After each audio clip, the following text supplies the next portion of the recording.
So I'd like to introduce our panelists here today. So first we have on my right, we have Hiten Shah. So Hiten is the founder and CEO of Kissmetrics. Hiten also has started a couple other companies, including Crazy Egg. He does angel investing, and he has advised over 50 startups. And he's very generous with his time. He does a lot of mentoring and advising. And one of the reasons we invited Hiten today is because his company is all about metrics. He's seen a lot of what works and what doesn't across both B2B and B2C companies. So we'll get into that. Our second speaker is Nabil Hayat. So Nabil has spent about 15 years as a startup founder and head of product. Most recently, he was a founder of Conduit Labs, which was an early social gaming company that was acquired by Zynga in 2010. And he later served as GM at Zynga, where he launched a number of games that reached over 40 million monthly active users. So Nabil can tell us a lot about how they instrumented and dealt with growth. And then lastly we have Joe Zadeh. So Joe is the product lead at Airbnb, which he joined after being a software engineer at Mint. And before joining the startup world, he was working as a PhD in bioengineering at Caltech. So please join me in welcoming our panelists.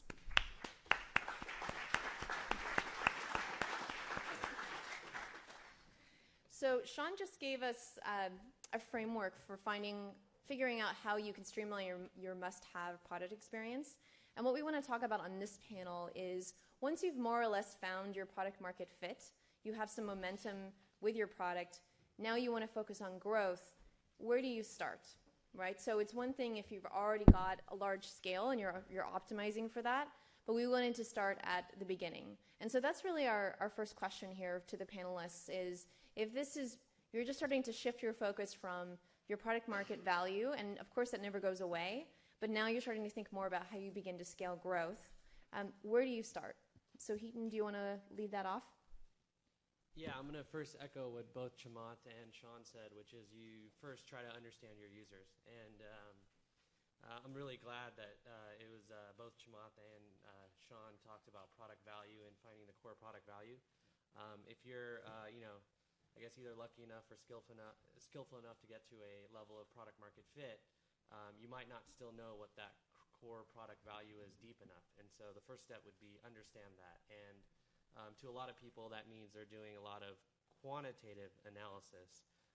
But again, I think it's very important, as Sean pointed out and gave lots of examples on how to learn this, to learn on the qualitative side and really understand how people describe your product, who's most passionate about it, how they talk about your product, and also tying that to quantitative metrics. So on high level, I would say it's understanding your customers or users as deeply as you can. I think it's worth talking about how these situations actually come up. Because usually when I'm in this conversation with a product company, they've either just raised money, they're about to raise money, they feel like they're in a pretty good shape, and they're starting to talk about growth, but they're not usually saying, like, what should we focus on right now? It's mostly they're in the valley of the low-hanging fruit, which is that, in a little while we're going to work on growth, and let's start talking about it right now. Meanwhile, we have a whole bunch of very obvious things we want to do before we get to that. And actually, I think that's a pretty precarious situation, because the low-hanging fruit is hopefully stuff that you think is so obvious it produces value that you want to do it. And that's actually when you should start applying goals and start thinking about goals, not later on once you've kind of plateaued a little while and you're panicking a little bit and everyone's feeling bad, and now how do you generate growth? The way I generally talk to folks about it, and the way we did it on any team I've ever worked on, is to try and track one goal and start with one goal. Again, back to what normally happens. Normally when I talk to entrepreneurs about that, they say, if I want one goal, they try and be clever. They do one of two things. One, if they're really clever, because most of these guys are pretty clever, they say, well, then if you're telling me it's one goal, it's LTV. Because now I've encapsulated my entire business in one goal. So now if I optimize for LTV, then everything's going to be okay. The problem is, of course, that LTV is at the very end of a lot of things, and so it's incredibly hard to instrument and move and understand why it's moving.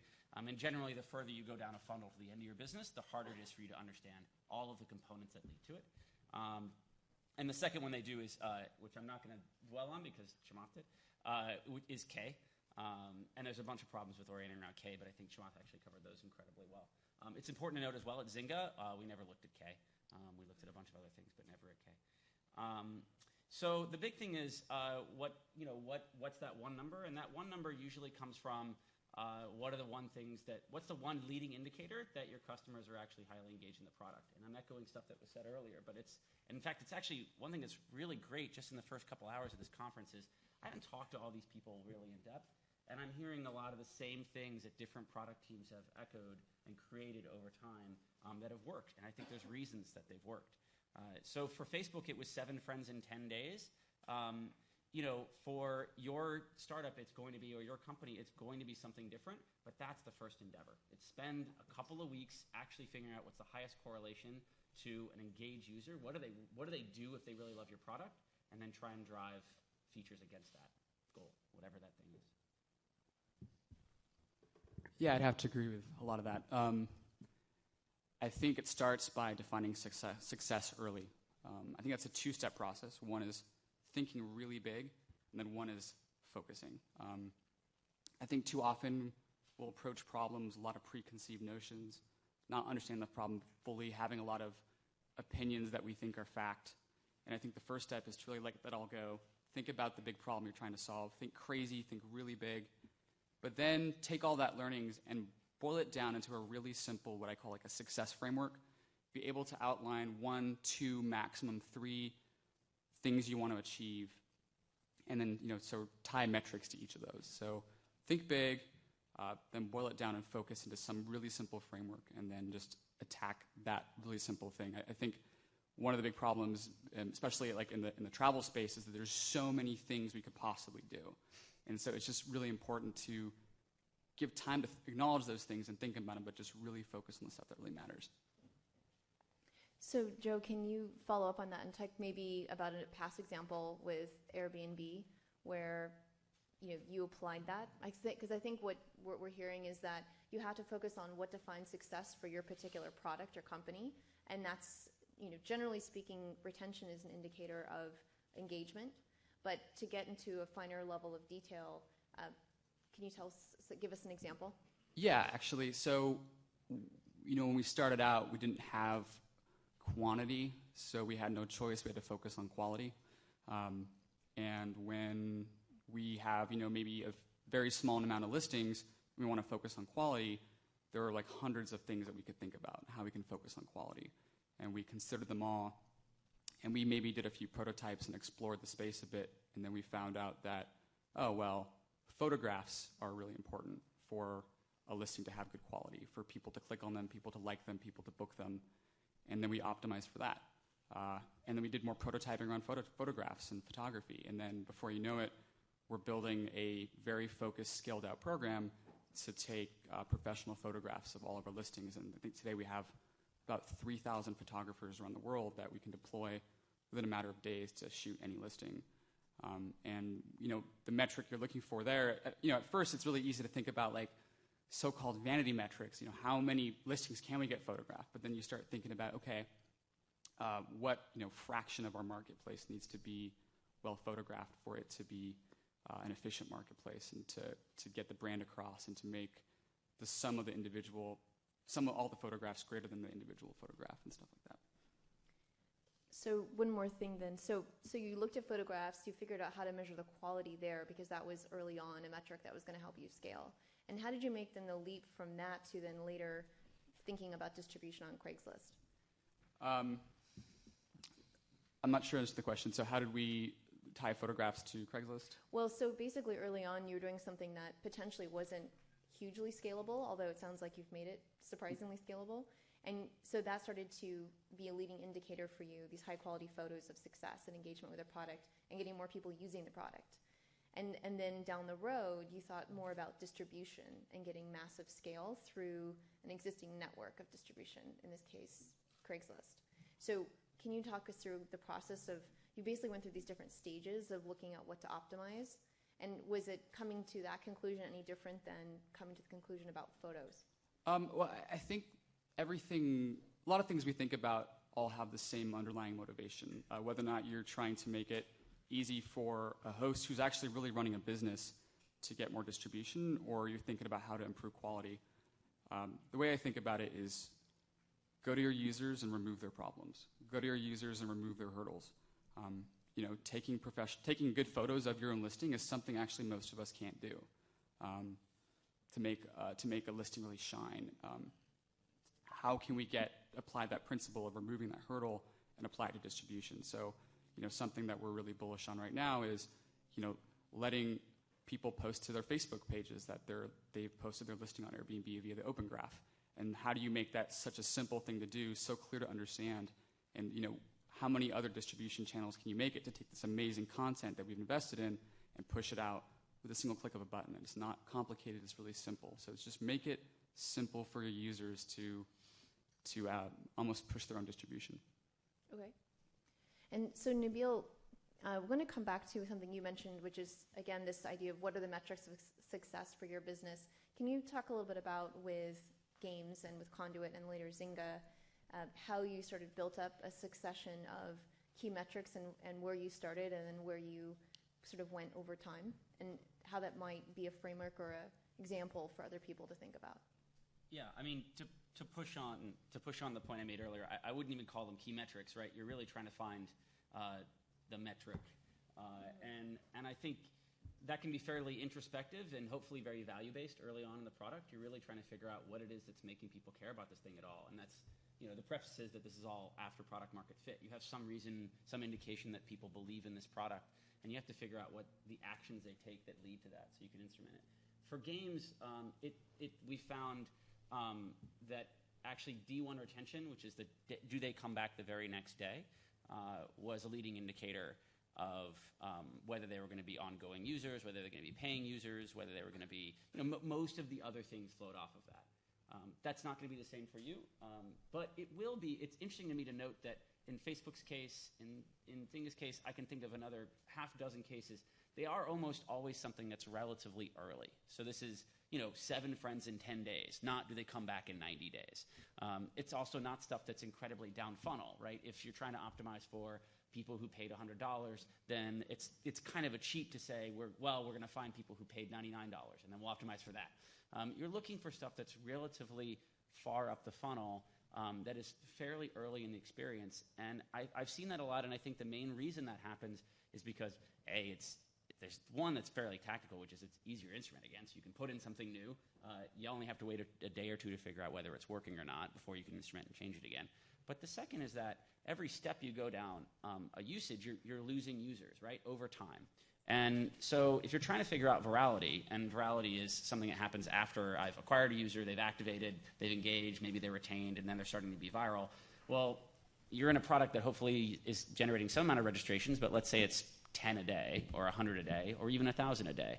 As you start doing cohort analysis, A/B testing, you're going to slice up that group over and over and over and over again until by the time you get down to virality, you're dealing with a relatively small number of people in a couple of experiments, and now your experiments are muddled. You can't run that many experiments, and the only reason, this is what has driven a lot of people, especially when I walk into companies that have raised, A or B rounds on hype, and I'm an investor, so, at this point, so I try and make sure that's not happening. But when we come into portfolio companies or outside companies that are in a situation where they're starting to spend a lot on marketing, that's often the conversation. They're trying to be metrics-oriented, and they're trying to be metrics-oriented to drive growth. And so they've gone down to this kind of K number, this rally number, and but there's not enough people coming into that funnel. So the way I'm going to solve that is by spending a whole bunch of money on customer acquisition in order to just get that third stage of the funnel right.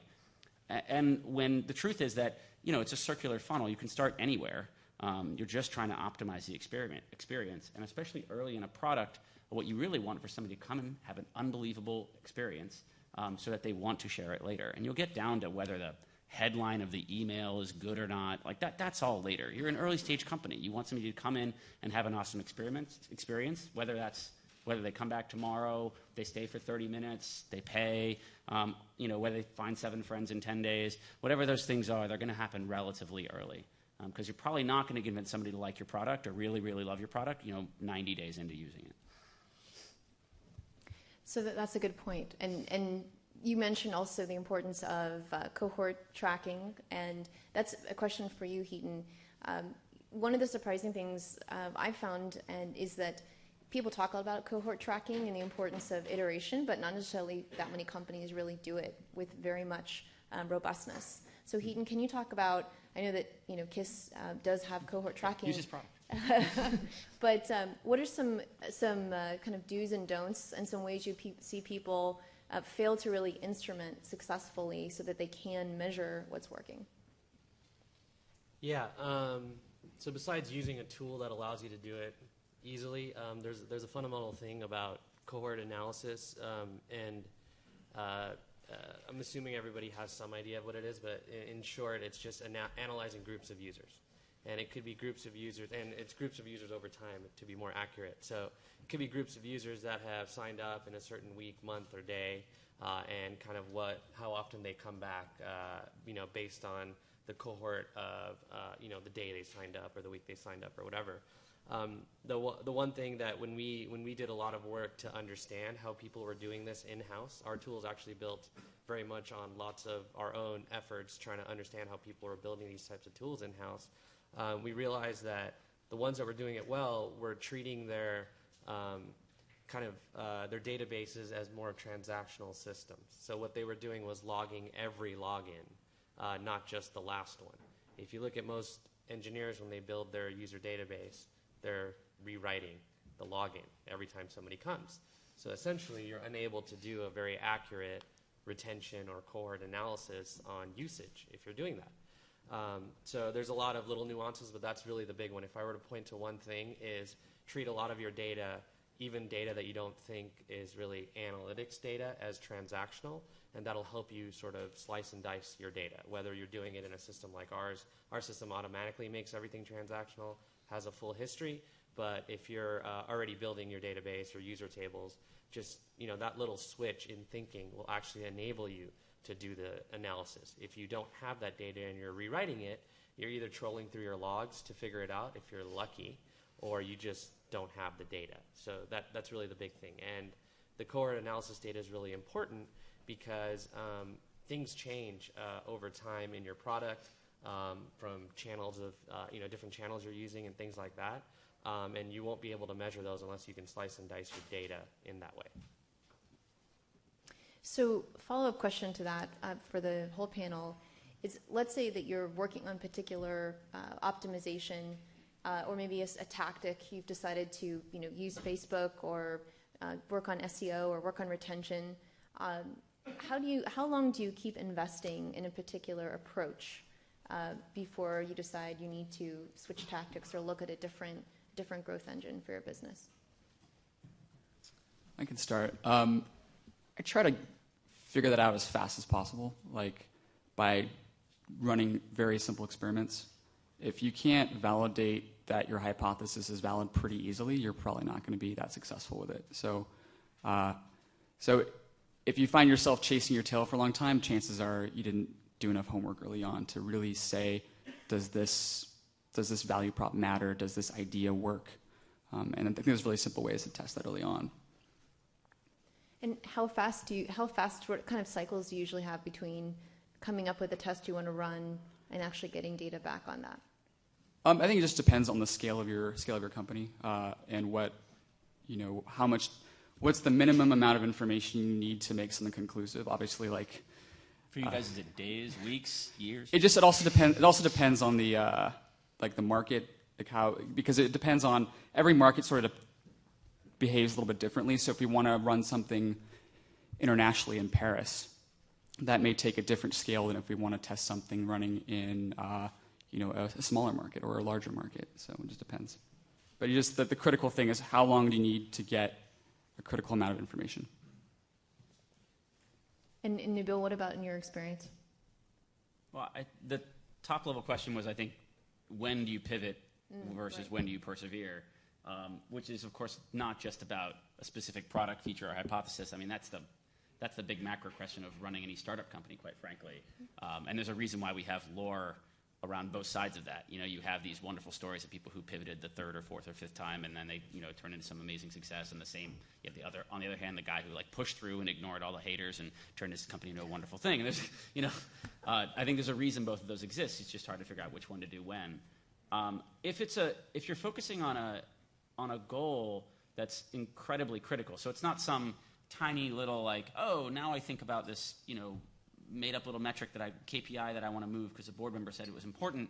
But it's actually something like, the 7 friends. It's something like that's really important to your business that you kind of have some correlative number to say this is a valuable thing for our users if we move this number. Then I tend to be a stubborn bastard when it comes to these things. I tend to, push and push and push. And one individual hypothesis about how to move that number might be wrong, and you have to be quick to check your own assumptions and go try something new. But that doesn't mean you're changing your goal. It just means you're changing your tack to try and hit your goal. I think the realistic problem is when you're setting those kinds of goals early on is benchmarking. You're a startup, you got something out there, you're like, I don't even know what a good number is. I can tell you what my number is right now, but I don't even know what's a good number. And there's a couple of analytics companies that are trying to do some benchmarking. I run a small group for consumer-oriented mobile companies where we kind of share metrics amongst each other just to kind of get a little bit of those benchmarkings. But so one thing I would do is, as you're picking your goal, you're trying to figure out whether you should be pushing forward or not, whether it's time to give up. One of the benefits behind having just one number or 2 numbers that you're really focusing the entire team on is that you can also then do much better data gathering. You can go cajole a friend over beers to tell you what his number is in his app. And you can ask a bunch of people at a conference like this, one number over and over again 20 times, and 10 guys will say no, but you'll start to get some indication. And then you'll figure out whether that number feels even mildly doable to you. How did other people get there? What did they do? When you're scattered and you're just trying to think about growth across your entire product in any way, I just want to get better, that lack of focus doesn't help you at all. And so by kind of narrowing in on 1 or 2 things, you'll find that your knowledge base will build up about those things very, very quickly, which hopefully leads to better success.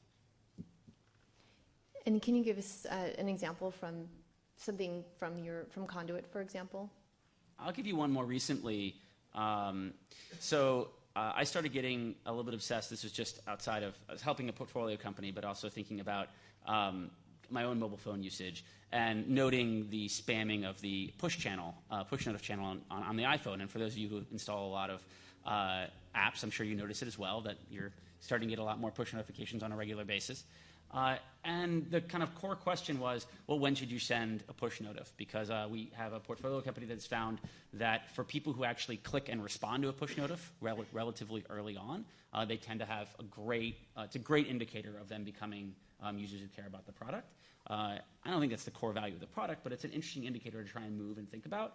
And so I just started asking over and over and over again, people I was meeting, random coffees, things I was doing, kind of, what's your best practice here? What are you doing? What have you learned? It turns out that, you should not send too many. You should not send too few. And so if you're kind of carefully timed when you're going to send a push notif, I'd be curious. I can't ask the whole room, but I'm curious what the kind of common knowledge is on this. I found, and we instrumented, that the right time to send a push notif is not first thing in the morning. It's not 5 times a day. It happens to be when a user already opens up the app. So if a user is a user who opens up an app at 8 a.m., you should probably send it at about 7:59 the next day. And that was one of those interesting things that you wouldn't get insight into something that specific that might be that actionable unless you were actually looking at a very specific metric and then trying to drive some knowledge out of it. And Hiten, can you talk about that a little bit more in the context of B2B as well? Yeah, I'm going to disagree with Nabil on one thing. Now it's a panel. But come on. So it's a little pet peeve of mine. So the pet peeve is basically that people always lean on like benchmarking. They always want to know what other people are doing or what other people's numbers are. We actually at Kissmetrics, so this will be an example for Erin because she loves those, and I'm sure all of you do too, and hopefully something tactical. We like to baseline against ourselves. So, in this scenario that we're talking about on the panel, you've reached product market fit. You know your, first user experience, your funnel. You have metrics. Like you actually have data. The simple process that I would use is baseline your data. So understand as much as you can about that data, segment it, understand how often people are coming back, have your good baselines. And this might be not that 1 or 2, or 3 metrics. This could be, kind of messy sometimes, like 20 different metrics you're looking at. But that's only initially to kind of get a good baseline of all these metrics that you think are important. Some of them you can kind of throw away, so to speak, because they're doing fine or you realize in this process they're actually not that important. From there, it's really about using that data to find your opportunities. And so our company's a little mature now.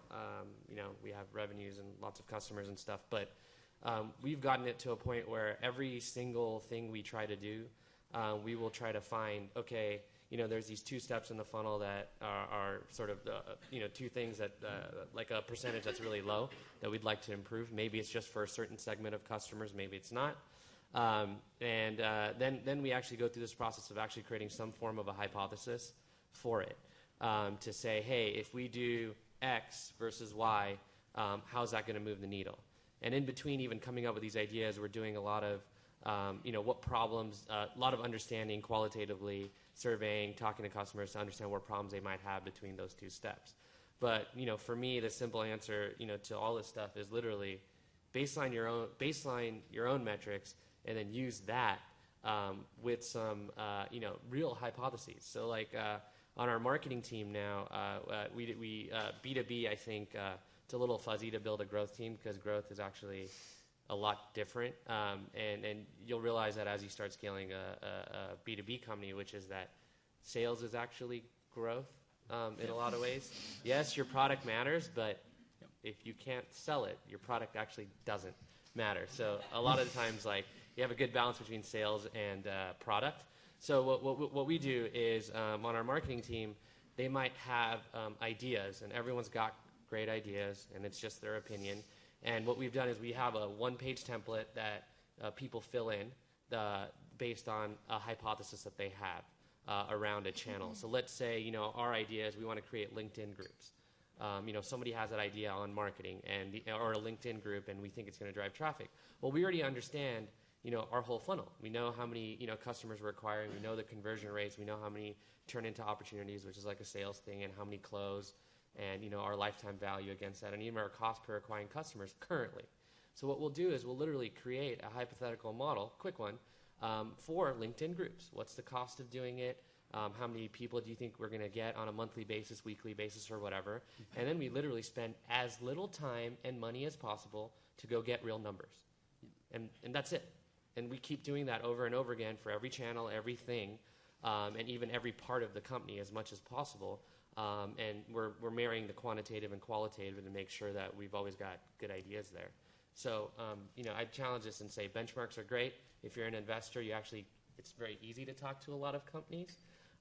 Sometimes easier because they all want to talk to you because they all want money. But sometimes it's much harder. And also the benchmarking, it doesn't account for one important thing, which is context. And a lot of times your context is much different than someone else's. So even if you look at any other analytics company, there's a lot of things that are different about our company versus them that make some of these metrics completely different. Like, for example, we drive traffic much cheaper than almost any analytics company we've talked to or tried to understand. And so if our conversion rate to sign up on our homepage is much lower, that's not necessarily the worst thing because the cost of acquiring a customer for us is lower. And that's the context that I would encourage all of you to get as well if you are relying on benchmarking. So I think, first of all, you're not going to learn a whole lot from nothing really wonderful in a startup is made by staring at your competitors, and I think there is too much. We're all type A competitive folks, and so it's hard not to. But it's more just going to cause nervousness than anything else to stare at your competitors every day, and I try and discourage folks from doing it.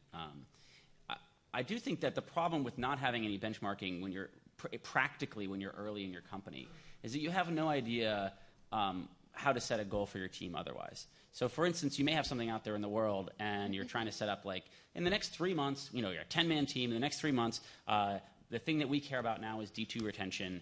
It is at, or say D1 retention. Let's say it's at 25% right now. What are you trying to move it to? Are you trying to move it to 50%, 75%? Is 80% even possible? Has anyone ever gotten 90% ever on the planet? And that's where I think actually benchmarking can be useful. It may not be that you're trying to make sure you're mapping to a direct competitor or anything like that, but it gives you some set of span. And I actually was talking about some benchmarking data that was released the other day that I was looking at, which looked like an average of mostly failure. And that's the problem, right? If you talk to a couple people and they all tell you that they all have D1s of I'm just, again, picking one metric, but they all have D1s of 25%, you might say, great, it turns out that we're at 24%, 25% is great. Let's move it up by 1% in the next 3 months and we'll be in good shape. Or maybe we shouldn't focus on that metric. You talk to a couple people who have fast-growing companies, and they'll tell you that none of them have D1s that low. And so, well, maybe you should spend a little bit more time on it. So I do think it's important. And it has historically, it may just be a style thing, like I have historically done that. Back in the early social gaming days, there was actually a group of us, so this is before I was an investor, there was actually a group of us that would sit down together in the social gaming. It was actually James Currier, Stan Chudnowski, and actually there's a couple folks in here that were part of it. It was called the Rebel Alliance, and you can imagine who Darth was. And we would sit down every 6 weeks or so and actually share some baseline metric data with each other to just try and understand what was working and not working in the market. Doesn't mean we're sharing specific tactics, hey, go do this, but just understand what's possible for a successful product, which can be very, very valuable. And Joe, do you have anything to add to that? No, I think sometimes, like for Airbnb, you don't really have very many competitors to judge against in the sense that we have a sort of a new market. There are some much smaller scale things, but marketplaces behave very differently as they scale. So not too much we can learn from them. And there's also, existing like vacation rental models, which are a completely different model than what we use. So I think knowing when you're chasing your tail and how to define success are two very difficult problems that you have to just continuously be revisiting and editing as you go along. So one thing I want to switch gears and talk about is something that, Nabil, you brought up, which is the distinction between different acquisition channels and effectively the growth engine for your business. So one of the things you had mentioned is that retention can be a way of actually driving growth. If you have enough people coming back to your game or product or site, your churn is basically low. Even if you have low number of new users, you're going to basically compound over time. And that being one example, Eric Ries has a nice summary where he also talks about paid being another model that sometimes can work indefinitely for some companies. Also, products that are inherently viral, that's another model where you have to get someone else to use your product to make it valuable, and then just word of mouth. So can you talk a little bit about just focusing on the retention piece, how that can be an engine and how that you would sort of think about that versus and then what channels to use to drive retention or to drive growth if retention is the thing that's going to grow your users over time? Yeah, I don't know if I have like wonderful platitudes to throw out here for all you guys to walk away with, other than to say that like I don't think these are different models. Any successful company is doing all of those things. Like they're moving their retention up, and it's at least at a relatively healthy clip where they're going to die. They're probably acquiring users virally. They're probably also paying for users at times when it's relevant. They're probably doing all of these things. And so it's just a question of which things you're focusing on at a given time. Retention is the thing that I think I've always been a retention-oriented person, mostly because it helps me focus back on, I feel like I'm both compounding the value of the product and how to make the product valuable for a user by getting retention, and of course I'm getting another DAU for tomorrow, another daily activity for tomorrow. So in both cases, it's very positive. So in retention orientation, I think it's important to understand it is not just, there are both value-oriented tactics and spammy things you can do to try and make sure somebody comes back. If you send them that push note at 7:59, they're more likely to open it up tomorrow. And I think it's important when you're talking about these metrics, and it's a little bit off the topic, but I think it's important when we're talking about these metrics that they come from a qualitative place, not a quantitative place. Like at the end of the day, I end up orienting around retention more than I do virality, depending on the stage of the business. But it's not like I'm moving D1 retention or D7 retention or D30 retention for the sake of moving it. It's because there's some higher value that is important to understanding this business. So a very specific example, we have a portfolio company called Lyft, which just launched recently. So they're actually just in this phase, right? They had a good, successful launch, early stage company. Now they're looking at their business and talking about how it's going to grow and be healthy. And Lyft is a business that, very briefly, lets you establish a habit in order to help do that habit more often. So whether that's floss your teeth or meditate more or whatever it is, you pick a habit and it helps you do that habit more often. So, wow, is there any more natural retention-oriented business than a habit-oriented business?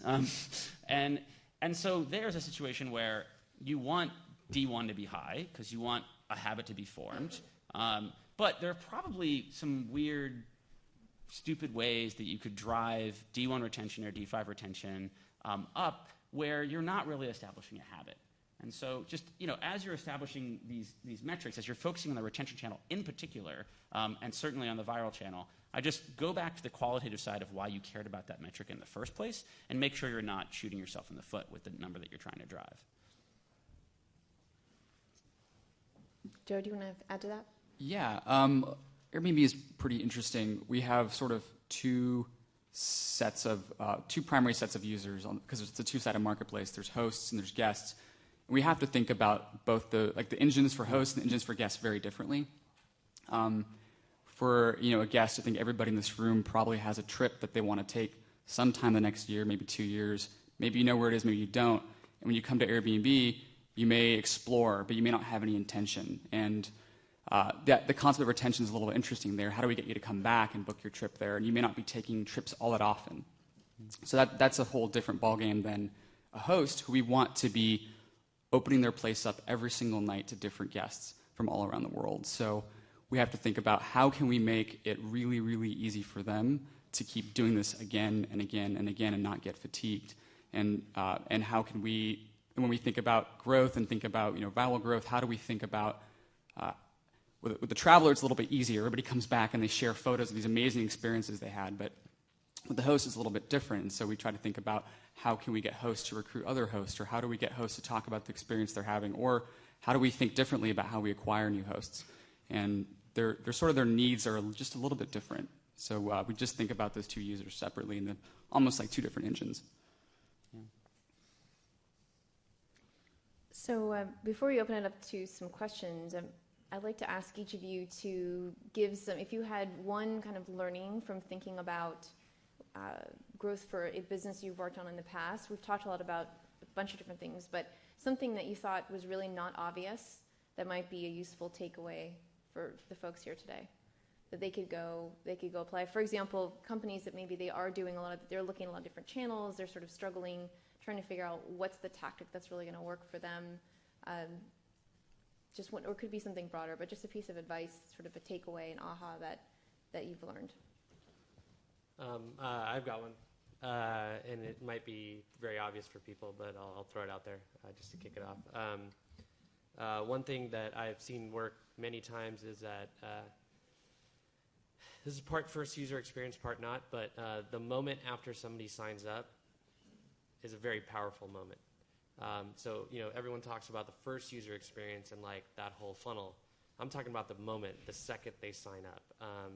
And some things that have been counterintuitive. One specific one that we've done at Kissmetrics is the second you sign up, you're actually given options right away of what path you want to take. And that one decision had more impact on our product than any other thing we've done in terms of our first user experience. So we ask people if they want the fastest path, they want the more advanced path. I forgot what we exactly call it. We've been testing it.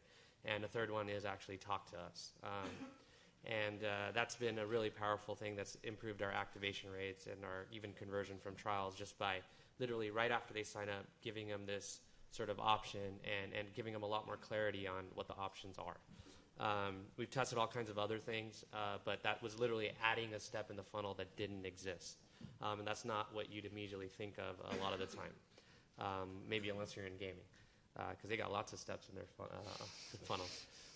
And so related to that, I've seen other things where you actually do some kind of special offer, special thing right when they sign up as well. This is very much B2B. B2C, this stuff mirrors a lot of the things that a lot of the consumer internet companies have learned, like if this is a social network, ask people to invite their friends first, because this is a social network, their friends need to be on it. It's so that first thing that people do after sign up, I think, is really critical and worth testing. Haven't seen enough companies do that. It's had tremendous impact for us when we've tested it.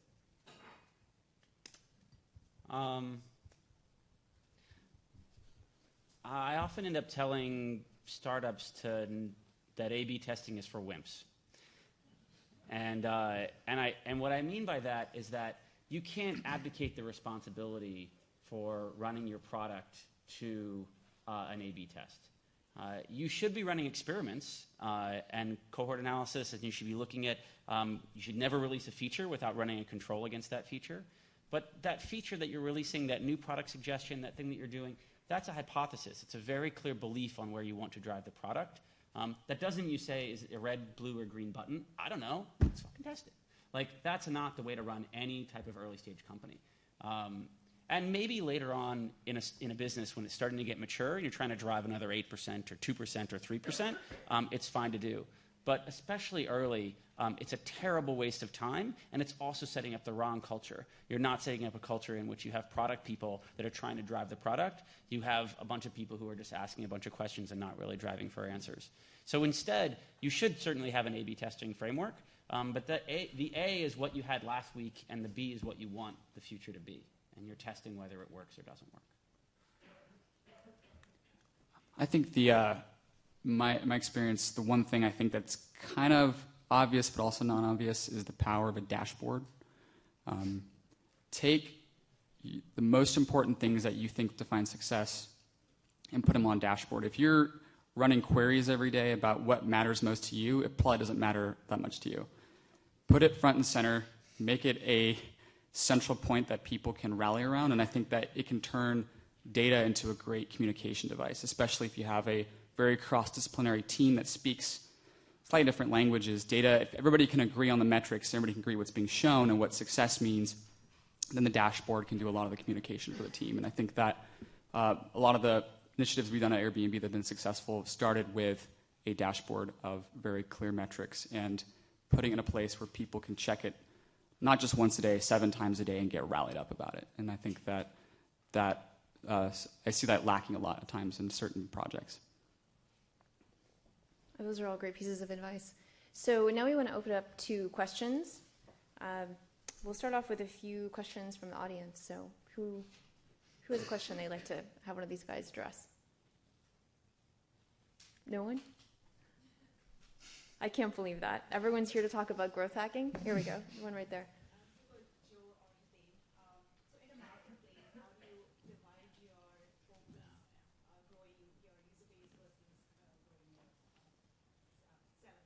So I'll just repeat the question so it's being recorded. So the question was, how do you repeat for a marketplace business, how do you divide the focus between sellers and buyers, which you touched on a little bit earlier?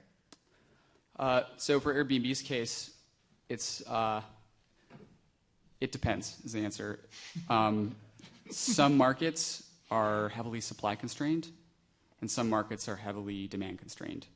And maybe this wasn't the problem early on when we had like one primary market, 2 primary markets. At that point, it's mostly supply. But as your marketplace gets more efficient, you have to start finding out where it's inefficient. Like as it starts getting bigger, you have to find out where it's inefficient. And there are some markets that we just can't get enough inventory, and there are other markets where we just can't get enough demand, and it's very seasonal, and there's all kinds of things like that we have to take into account as well. You may have a large city like London where you have everybody wants to be in one central place, and that's not where your supply is. You have tons of supply, but you don't actually have it where people want to go. So it becomes very, very dependent on what you're selling, and also like if it's geography based, as I said, it becomes very dependent on geography. Since Airbnb is not very local, it's not local, right? It's travel. But if you were to do this for a local marketplace, right, like where local is extremely important, how would you focus your attention? More likely on the supply side. So how many? Oh, we have one in the back. Go ahead. So if you're building a global product, the keystone or the one single metric that you're trying to drive, would that be same across the globe, or would you try to strategize to have it by region, by country? That's one.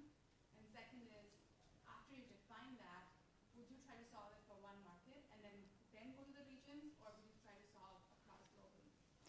Usually Let me just repeat the question. So the question was, since we're recording, was about international markets and whether the metrics you focus on optimizing are different per region, and then also whether the order of operations. Do you focus on one or do you focus on many? Yeah, I think usually the key metric should be global. But how it breaks down, like which ones are doing well, which ones are not doing well, that's very market dependent. So, for example, if you take one metric like how many people enter search and how many people book, you'll see a wide variety of differences depending on the age of the market, how much supply there is, how much demand there is. If there's not enough demand in a market, then that's going to start making that market die down a little bit, and then you have to focus on bringing up retention on the host side and stuff like that. So one metric to rule them all, but like how you approach each market could be different. Over there. To what extent do you think you can rely on external analytics tools versus having to roll your own? Talk to him. You have to answer. So Heaton, are you biased on this? No, I'm pretty sane on this. I think analytics tools are still not mature enough to solve every problem you're going to have or do everything you need to do. Any of them, even a combination of them. So most companies have their own. They're still running some form of data storage or data warehouse to track data. It's more about use cases and usage. So if you you want to have your own data, so you can probably do things around personalization or even segmentation and taking action on that information in your own database. What I mean is, like, if you're a lot of features are dependent on past behavior sometimes of a user, and the analytics systems that are out there, including ours, don't actually help you do things like that. And that's a very product approach or a product thing you'll need to do. While if you're optimizing your marketing, it's very likely a tool can do all of that for you, or a lot of that, and you won't have to rely on your own data. So it really does depend on the reasons you're using the data more than anything else. So again, Airbnb. So in the travel space, it's really hard to acquire clients. Let's just talk about the travelers. Really hard to acquire them, really hard to retain them. Can you just tell us, like, one secret sauce that you've used for each of these two things? Yeah. Well, I mean, I can tell you more about how we think about it, and that might help. When you buy a book or a DVD off Amazon, like you don't it's nothing really special. Like you care about that product, right? You got the product in your hand, that's great. The product that Airbnb sells is the experience that you're having offline. It's this experience you're having in the offline world. And we just think really, really long and hard about how to make that experience wow and how to make that experience excellent. Because people come back and they naturally want to brag about traveling. And if people come back and they brag about an experience that no one's ever heard about, then, I'll give you an example. Like, I went to Easter Island and stayed in an Airbnb. I think it's the most remote reservation of all time on our site. And I got a personal tour from someone who's pretty much as native to the island as you can get. And I can come back and it's on my phone, I brag about it, like everybody hears about it, and that makes them start to associate our brand with an amazing offline experience. So we focus on that specifically. So one of the things that we've done is that we took our whole user journey and guest journey and we storyboarded it. We actually got a Pixar artist to go and storyboard the whole experience so that we can think about it like almost like a movie from end to end. What is going to be this really awesome, amazing offline experience that's going to make people happy? And especially on the traveler side, if you can accomplish that, then they'll do all the work for you. And maybe that's really obvious, but it's just I think too often people forget about what is that product that they sell. And for us, it is the second you open that door and step into a listing and all the things that are opened up in the location around you, that's what we're selling. Anyone else want to add to that? That's an interesting question around retention. So in the context of games, for example, how do you think about how do you think about retention there? It's not that different. I mean, I think it's going to sound a lot like boiling back to an aha moment again, right? It's where do you find people that have had an amazing experience? And it is anecdotal. Like, when you were talking about little things to pass out, like little quips pass out, like I think it's important to keep in mind that metrics are people too, right? You need to be talking to customers on a regular basis. You need to be bringing them into the office and having them talk not just to you, but to engineers and UI people, and like everybody in the company needs to be involved in speaking to customers. And I joined Zynga not early. I joined Zynga pre-IPO, but they're already a couple hundred people and still growing quickly.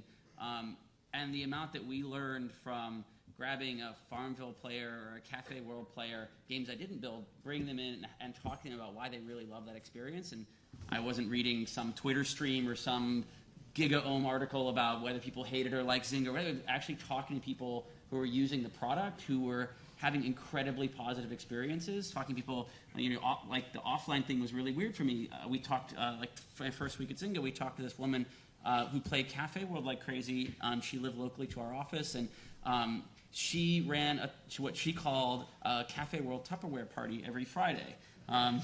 Which for folks here who like games, like she was a 45-year-old woman who was running a LAN party, right? I mean, like a StarCraft party, only they were all sitting around on a Friday night every Friday in her neighborhood and playing Cafe World together. It was the way they were socializing, and I don't think anyone in this room would have guessed that. And it's only from talking to your customers that you try and figure out what it is that they're deriving value on, which is usually even more, even if you're eating your own dog food, is usually even more than you ever imagined your product could push into your customers. All right, maybe I can give you one more, a little bit more concrete example. Kind of dovetailing on that is one thing we do that has really been helpful is we quantify all of our qualitative signals from customer support. Anytime someone writes into customer service, we have thousands of tickets that we get, and we spend time looking at a significant sample and breaking it down into something quantitative, and then it helps start a nice little loop and get things going. So that's maybe a bit more concrete. So we'll do one more. Looks like we have 2 more questions, so we'll grab those. Sorry, we'll have to get you next time. All right, go ahead. So Nabil, you mentioned the power of the team focusing on one metric.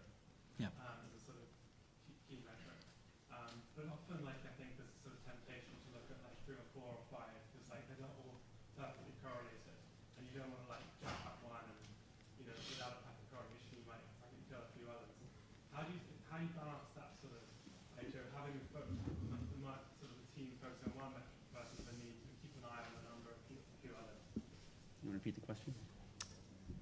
Yes. So you were saying basically when you focus on one metric, another metric might go down effectively. So how do you kind of balance basically?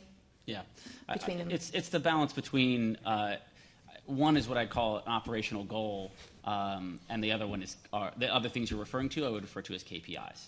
And the problem is that most people who try and start to become metric-based, they make a dashboard, they put a big LCD television up in their office, and they put a bunch of vanity metrics or KPIs up there, and they are watching the output of the business, not the input, not driving any inputs in the business, right? They might put LTV up there, they might put some big retention number, daily growth, daily users up there, and the problem is that's the output, right? Another great example is NPS ratings, things that are basically lagging indicators of whether your business is healthy or not, which are important to look at, but they're not the number you're trying to drive to move those numbers. And so you should keep an eye on those. So if you're trying to move the number of messages sent per day by first-day users, or the number of friends per day on a second-day user, or something like that, that may be the thing that your team is focused on right now. But of course, when you're thinking through the impact of an individual feature into moving that metric, you should talk as a group about whether it's going to move those other numbers for some reason and kind of balance. There's always a little bit of a balance in that conversation. You should look at the other ones and just figure out what you think the impact is going to be. Because there will inevitably be some random feature idea, some random product idea that's 5th down the list that may move that number you're staring at a lot. But when you actually talk about it as a group, it's going to depress 2 or 3 other numbers, and you have to figure out whether the cost is worth it. Does that kind of make sense? Yeah. And we had one more over here.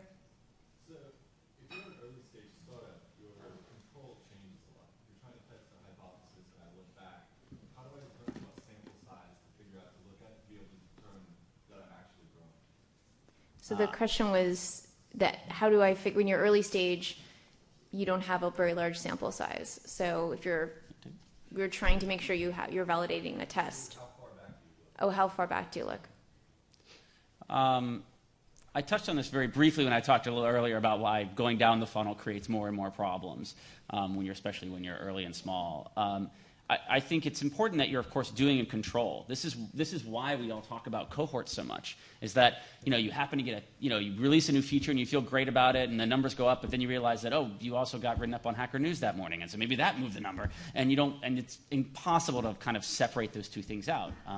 You release something, numbers go down, but you realize actually released it late on a Friday night, and so is it just because it's Saturday? Because it turns out your Saturdays are lower.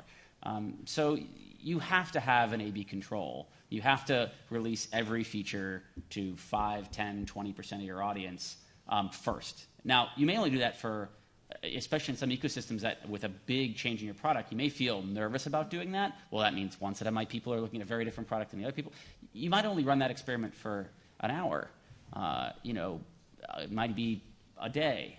It is however long it takes to get back, watch that noise graph smooth out.